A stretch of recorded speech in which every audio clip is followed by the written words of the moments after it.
కుకట్పల్లిలోని KPHB colony road number 3లో ఒక విద్యార్థి విభాగం నేత దుర్గాప్రసాద్ బ్యాచ్ రెచ్చిపోయింది. దుర్గాప్రసాద్ అలియాస్ అన్నవరం బ్యాచ్ మద్యం మత్తులో ఒక యువతిపై అసభ్యకరంగా కామెంట్స్ చేశారు.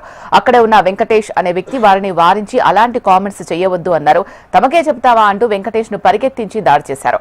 భయంతో పక్కనే ఉన్న ఒక హాస్టల్లో తల దాచుకునేందుకు వెళ్లాడు. అయినా కూడా వినిపించుకోకుండా దుర్గాప్రసాద్ గ్యాంగ్ హాస్టల్లోకి వెళ్లి నానా హంగామా చేసింది.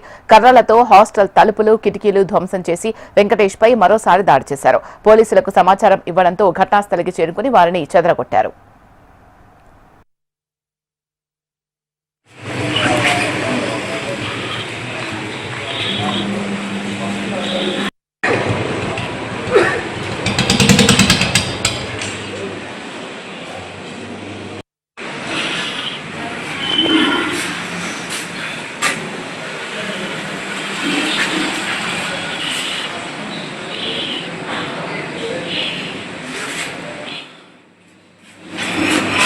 ఏం జరిగిందంటే నేను నా పర్సనల్ కాల్ నేను మాట్లాడుకుంటుంటాను. చిన్న వేరే వాళ్ళకి ఇష్యూ వచ్చింది. అన్ని మధ్యలో వెళ్ళి నేనే మాట్లాడుతున్నా, ఏమైందని మాట్లాడుతున్నా, నీకు అవసరం లేదని నా మీద దాడి చేశారు. ఫస్ట్ ఒకతను కొట్టాడు, తర్వాత ఇద్దరిని తీసుకొచ్చి మళ్ళీ వాళ్ళతో కొట్టించారు.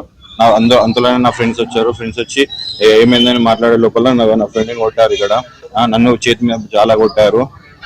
అవసరం లేదని మీ అందరూ హాస్టల్లోకి వచ్చాక హాస్టల్ లోపల వచ్చి డోర్లని వాళ్ళ కొట్టేసి ఆ అద్దాలని మళ్ళీ కొట్టేసి వచ్చి మనం చాలా అంటే చాలా కొట్టేశారు.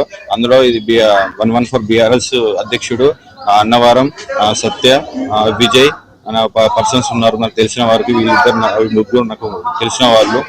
ఈ పర్సన్స్ నేను చాలా గుర్తుపట్టగలుగుతాను. చాలా అంటే చాలా కొట్టాను, దారుణంగా కొట్టారు. సీసీ కావాలంటే చెక్ చేసుకోండి, సీసీ కెమెరాస్ కూడా ఉన్నాయి.